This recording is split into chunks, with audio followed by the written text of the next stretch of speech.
James Crawford, after a superb run in the Betway Summer Cup, you must be delighted with the performance of Super Silvano. Yeah, he did very well in the Summer Cup, Abon. If he had was rated correctly with 52 kilos, I say he runs in the first four. He's the best I've ever had him going into that race, and he ran accordingly. He actually looked very competitive until about the 200, 150, and then everything just started to tow away from him a bit after that. But I couldn't be happy with how the horse ran. He's come out of the race exceptionally well. I mean, I'd be ready to run him this week Saturday again. Fantastic. Well, from the champagne racing at Turffontein on Summer Cup Day, we move to the Vaal, where Simply Magic starts off the program for Team Crawford. Yeah, she's coming off a bit of a rest, Bon. She did have a little bit of a niggle.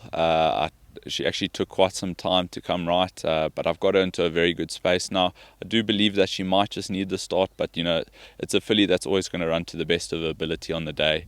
In her last start, Craig actually dropped the whip at the 200 or the 150, I believe. Should have run second. We ended up running fourth. So a filly full of ability to run to as good as she possibly is. In saying that, there are some horses that we have to beat in the race, but I'm very happy with her going into the run. Regina won well last time out. I'm not really that sure how strong the form is, but has she come on from that run? Yeah, she's come on exceptionally since that run. I mean, I would say she's come a long lengths. I treated that run more as a gallop. She's a horse that also has one or two issues, so I thought running in the Work Riders race would just be a nice prep. It's a soft run on the horses. I told Anati just to sit with her, leave her be, she'll run for you. And she's come out of the race exceptionally well, and I'm actually surprised. Her Cape form speaks words, so I'm surprised going to this start. I know it's a first run out to maidens, but going to this start, I'm surprised that I think she's 12 or 13 to 1 or something, which I think is quite generous, to be honest. There are two competitive horses with the likes of Fani and Johan with Mythical Dream, and I think it's Dancing Dora. Yes. So those are the horses ultimately to beat. Obviously, Mythical Dream looks somewhat of a good filly, so we'll have to take them on tomorrow. But in saying that, she's doing very well, so I wouldn't say she's without a chance. And of course, if your instructions were to let her run for you without punishing her, maybe more of the same, and if it works, don't fix it. Oh, exactly. And Cabello takes the ride tomorrow, and he's a very patient rider. He's got a lot of confidence on a horse, and he also is a believer that horses don't run for the stick unless needed. So couldn't have a better jock for her as well. Unconditional Love comes back after a wee little break, but we need to know how she's doing. She's doing very well. I wouldn't run her if I thought that she wasn't going to be competitive. She's had enough grass gallops at home, and she is a bit of a lazy horse by herself, but when something comes next to her, she shows a lot of heart, and she gives it her all to the line. So I'm expecting a competitive run from her tomorrow.